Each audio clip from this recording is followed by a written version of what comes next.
Untuk pembagian warisan misalnya untuk anak angkat ini apakah berhak untuk mendapatkan warisan begitu? Lalu pembagian warisan ini bagaimana?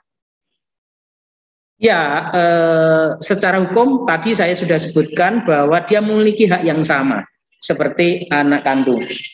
Dan kalau misalnya kan ada dua mazhab ya, ada kita menggunakan KUH Perdata pada umumnya, di mana anak angkat dan anak kandung sama haknya.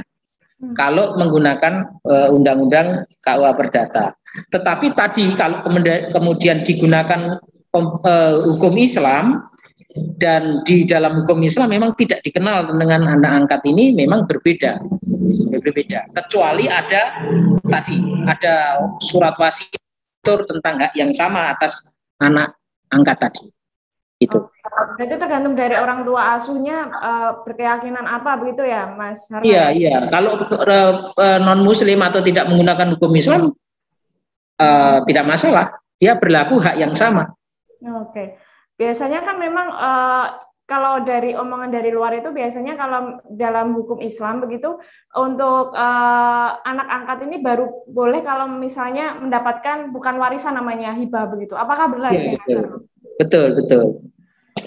Jadi hibah tadi, makanya hibah itu kemudian didasarkan atas ketentuan 875 KUH Perdata tadi. Berlakulah kemudian hibah itu, hibah wajibah, agak lupa ya. Kira-kira begitu kalau. Oh baik, berarti dengan tadi adanya ketentuan adanya surat wasiat begitu ya, kalau memang anak angkat ini berhak mendapatkan warisan dari orang tua angkatnya begitu. Okay. Bukan karena sebagai anak yang diakui oleh hukum. Berarti memang dinamakan sebagai hibah itu tadi ya, Mas Harno? Iya.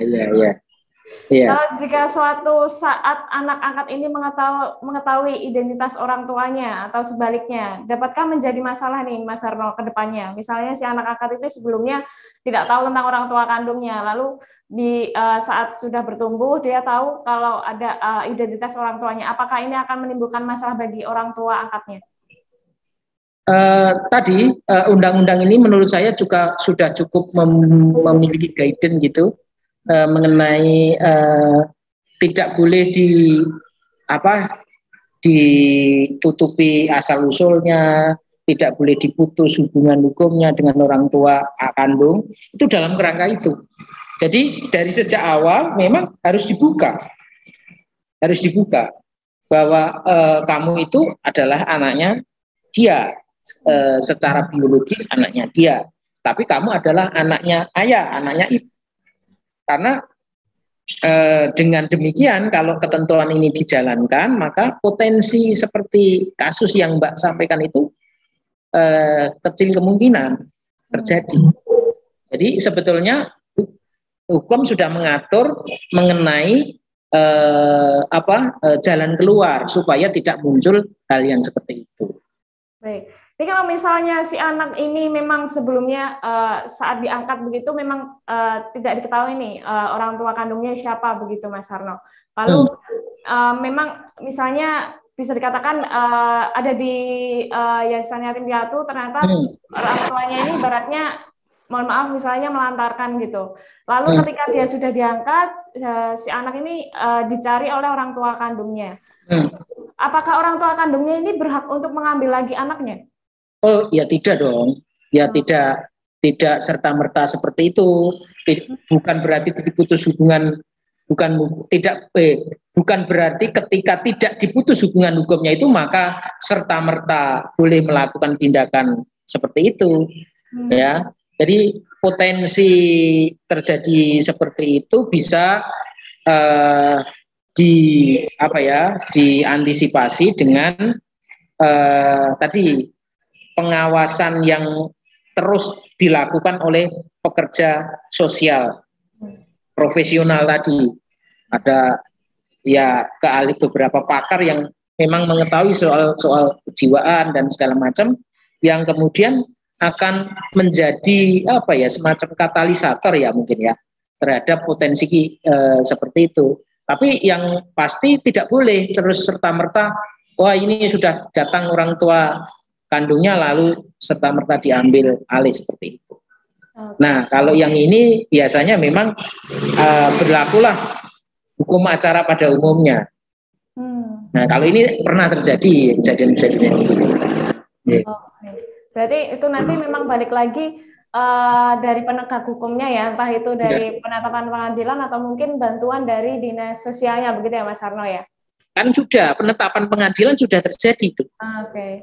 Berarti langsung ke pengadilan ya, Mas Harno? Iya, jadi sudah sekali lagi anak dianggap sebagai anak angkat dan orang tua disebut orang tua angkat, dari cota menjadi ota, calon menjadi orang tua itu setelah dilakukan penetapan pengadilan.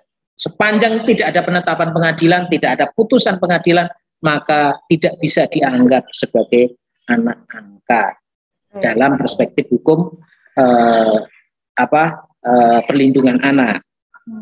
Ya, banter neng kembali tadi, penitipan tadi, pengasuhan, ya berarti ya anak asuh saja. Oke, baik lagi soal tadi untuk situasi dan kondisinya seperti apa. Kalau memang untuk anak asuh dengan ibaratnya menitipkan dengan angkat itu memang berbeda juga ya Mas. Ya, ini ada pertanyaan lagi lanjutan nih Mas Harno dari pembagian warisan itu tadi. Kalau misalnya anak angkatnya itu tunggal begitu, hukum warisannya bagaimana nih Mas Harno? Anak angkatnya tunggal. Ya otomatis menurun secara otomatis. Oke. Dengan adanya tadi ya surat wasiat ya begitu ya. Apakah memang kalau itu kan kalau surat wasiat hanya potensi pengalihan di luar, maksudnya gini loh. Kalau misalnya dia punya anak angkat lalu dia juga punya saudara kandung misalnya gitu. Lah bisa saja kemudian supaya antisipasi supaya tidak terjadi sesuatu dengan dengan wasiat. Tapi kalau tidak, maka dengan sendirinya turun otomatis sepenuhnya. Oh, sepenuhnya. Berarti memang anak angkat ini kalau misalnya memang berhak untuk mendapatkan warisan dari orang tua angkatnya sepenuhnya begitu bisa? Sepenuhnya. Harus dianggap sebagai anak kandung, sama posisi hukumnya.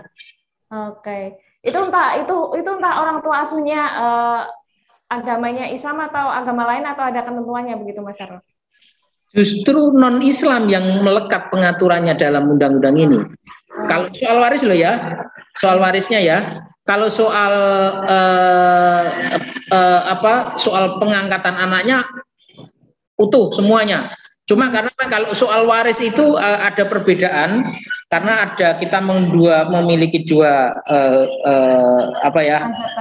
ya ada yang perdata hukum barat kira-kira gitu.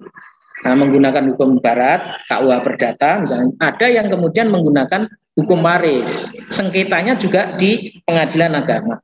Terima kasih sudah nonton. Jangan lupa like, subscribe, dan share ya.